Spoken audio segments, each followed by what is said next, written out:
How is everybody? Okay.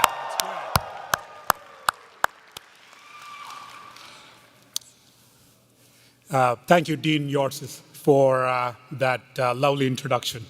I wouldn't have been doing all of this if it was not for USC and all the faculty and dean and the staff. So thank you. I'm honored to be here today to celebrate with the faculty, the staff, distinguished guests, Senior Associate Dean Kelly Gullis, and most of all, you graduates. Congratulations, class of 2022.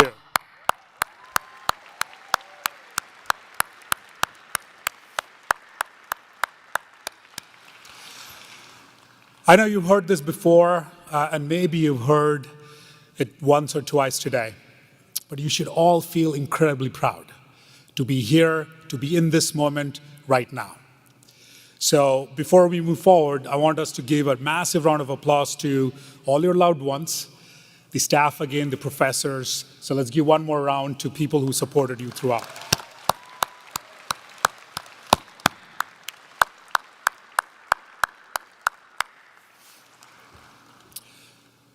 Mentors and champions are important. Treasure them. I was influenced in large part by my father to pursue a degree in computer science. And he wanted me to study this field. Like many of my peers, I would say in India, I said yes to whatever my parents said I thought I should be doing. And being on this campus today, the energy that I felt when I first got here, it's still palpable. USC created a sense of place for me, a place where I learned to build and find my purpose. USC is a large part of the foundation of who I am today. It fostered in me the culture of building, and it's what we are all as engineers designed to do in every field, build. I entered this very program 20 years ago, and I know you're probably thinking that's a long time ago. I mean, back then you had Britney Spears and Justin Timberlake still dating. So, and if you didn't get this joke, it's okay. You might not get that. But that just tells you how far back it was. But 20 years later, I can say coming to this school and studying computer science was one of the smartest decisions I've ever made. Because computer science, data science, and broader engineering, more broadly, is the foundation for all problem solving. Problems will always arise. And having an open mind, the tools, the fortitude to solve them, gives you a superpower that others and the potential employers will value, and at times envy. What you have learned during your time in this school will be invaluable in ways you might not experience immediately, but that's the nature of life. The day you plant the seed is not the day you eat the fruit. And as graduates, you're all thinking about your own true North Star and how that will impact society. And as we know, we are in the middle of a radical transformation. And in my view, here's a version of the world you're walking into. You're born at the dawn of the information age, and you're starting your career in the middle of the fourth industrial revolution and quickly approaching the fifth. And this is truly the convergence of online, offline, and the broader planet. So no matter what you do, or where or how you do it, connectivity and data will be the primary horizontal underpinnings of every business. And the fifth industrial revolution seeks to harmonize advanced technology with all living beings to make our lives better. And again, it's about building with purpose. And to break this down further, I believe there are three things that will impact all areas of engineering, especially computer science and data science, but more broadly engineering as well, which is deep connectivity, hyper-personalization, and climate. So let's start with connectivity. Most of the phones, I hope in your pockets, everybody here, is hopefully 5G equipped. If not, it'll get there. And if I remember right, when I started at USC, we were at the start of 3G. And by the time you're my age, my guess is it might be 7G or maybe 8. The advent of 5G gives us faster speeds, more connected devices, lower latencies, greater mobility and data volumes, as well as energy efficiency. But here's how 5G manifests in reality. It has the power to save lives. Doctors are now able to perform surgeries on patients who are thousands of miles away through robotic technology. In commerce, the most niche retailer is now a global direct consumer business. In education, connectivity has set the stage for personalized and experiential learning at scale. In manufacturing, technologies will improve product safety, monitoring, tracking, and above all, allow businesses to manufacture in real time. So connectivity and data are the basis for all automation, let that be self-driving cars or shopping. Now, this brings me to the second point, which is hyper-personalization. We hear a lot, a backbone of Web3. For generations, if you think about nearly every industry was built on a one-to-many model. And now it's one-to-one. Web3 will impact every single industry, let that be food or agriculture, finance, health, manufacturing, and so on. So welcome to a decentralized future where cloud and edge technology will fuel billions of transactions and connections per second. What this means is we're taking the learnings of past 20+ years and understanding what users actually want, how they want to exist online, offline, and in the coming metaverse. Web 2.0 gave us, I know a lot of us use it, TikTok, Instagram, Uber, Alipay, Twitter, Slack, and many other B2B and B2C companies and products.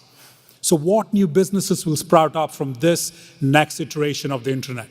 Will you build one of them?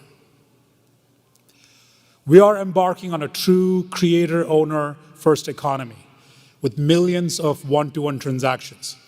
Blockchain technology is not only powering NFTs and crypto, but laying a foundation for all people to maximize prosperity. Connected devices could reach almost 75 billion globally by 2025.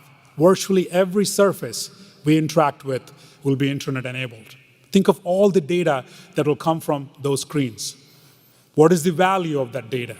The impact it can have on our lives? Who controls that data? How do we protect it? This is the biggest security issue of our lifetime, and engineers will be at the forefront of solving these challenges. And this does remind me a Spider-Man quote, which is, with great power comes great responsibility. And as computer and data science engineers, or more broadly, you have enormous responsibility ensuring our digital footprints are safe and scalable. Which brings me to the third bucket, which is impact of engineering on climate. Renewable energy has increased 90% since I studied at USC. And renewables now make roughly 20% of the energy in the US alone. This is certain to climb. And as you build, you must ask yourself, is this sustainable? What will the impact on the climate be? And just like the internet became a true horizontal backbone of every industry, so will climate. And we don't exist in a silo anymore. We are part of a global village, and if we are existing as part of a global village, we must remember that we have a responsibility to the people and things that we interact with in a healthy and mutually beneficial way. I know most predictions for the future tend to be full of doom and gloom. I don't see it that way. I'm an eternal optimist. I believe it's always darkest before dawn. And right now, we are seeing the effects of climate change, war, famine, greed, a crumbling infrastructure, homelessness, misinformation, and so much more. And it can be depressing at times. But these are 20th century problems waiting to be solved by 21st century builders. Builders like President Zelensky, a comedian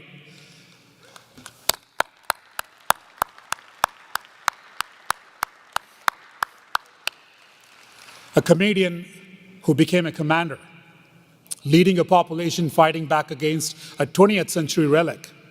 So 21st century builders create their own destiny, and that's you, each one of you. One look at the war in Ukraine, you see a generational shift. 20th century thinking could have had Russia defeating Ukraine in 3 days. But because of extraordinary will, determination, social media, 21st century thinking and execution, it is my belief democracy will prevail. Engineers are our future's best hope for addressing these systemic and cultural struggles. So that's the world you're entering. So what about you? No matter what field you go into, you must build with purpose. And here's how I think about building with purpose, the three things that manage to build purpose. The first is having the curiosity to learn. And I was once in your shoes. The first time I remember I left India was to come to USC. And some of you sitting here today have directly felt the kind of culture shock I experienced, or know the feeling of being in a new place, or that you may not belong.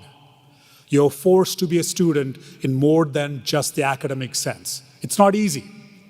Every bit of American culture was new to me. And I remember this very well. The first thing I bought at the airport when I touched down in Los Angeles was a can of Pringles chips. I hope some of you like that. And at the time, it was about $4. Okay? It's gone up quite a bit. The immediate calculation I did in my mind, though, was to figure out how much was that in Indian rupees. I'm sure a lot of you did that too, right? I see the heads nodding. That's good. But what I realized was these Pringles cost the equivalent of few weeks, at that point, few weeks worth of grocery for my family, or far more than a day's wage for many people in India back then. So I continued these internal calculations for the entire first year I lived in America. And in these moments, it was clear I was in a very different place. And once the culture shock was manageable, I wanted to immerse myself in as much as I could and meet as many people from different backgrounds. I wanted to learn everything and from everyone. I worked a bunch of different jobs around the campus. Admissions, TA, bookstore, campus security, like many of you across a lot of these things, and even Jamba Juice, who, mind you, later fired me. And I clearly wasn't a smoothie material. That was clear. But the job was my first foray into American marketing and culture. It humbled me.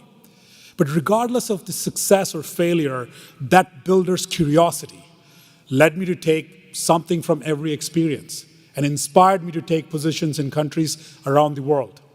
I worked in multiple different cultures, both in terms of countries and corporations. I faced cultural differences, racism, rejection, and worst of all, self-doubt. But I believed in the power of curiosity. And I was willing to follow a path even if I had no idea if I belonged or knew exactly where I was going. So let your curiosity fuel your travels. Don't settle in one space. The second ingredient of building with purpose is teamwork and community. A passion of mine is Formula One racing. And I love it because it is a true intersection between performance, engineering, creativity, and technology. And we tend to think of it as a driver-led sport, but it's not. It's a team sport.